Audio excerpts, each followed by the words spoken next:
Hello sa inyong tanan mga gwapohon ug mga gwapahon na ana po karon diri nagluto na po ko og walay katapusan nga spaghetti diri sa Germany. So mauna akong tong gamiton nga pasta, of course, walay spaghetti nga walay pasta na atay sibuyas, na atay ahos, unya na apotay kamatis, fresh na kamatis ang atong gamiton para migid kaayo ang atong sauce.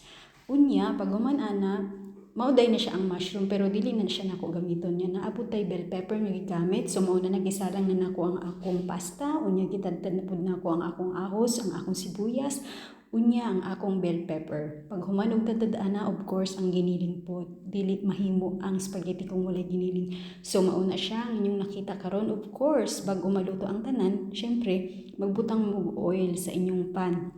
Unya pagkahuman ana mo na kuraw-kurawon ninyo na siya. Pagkakuraw ninyo nga mukatas gyud ang kanang tomato kay aron lamig gyud ang inyong spaghetti. So mauna na siya, nagbukal-bukal na gyud siya. Hulaton lang nato nga magbukal siya ug magawas ang katas sa kamatis.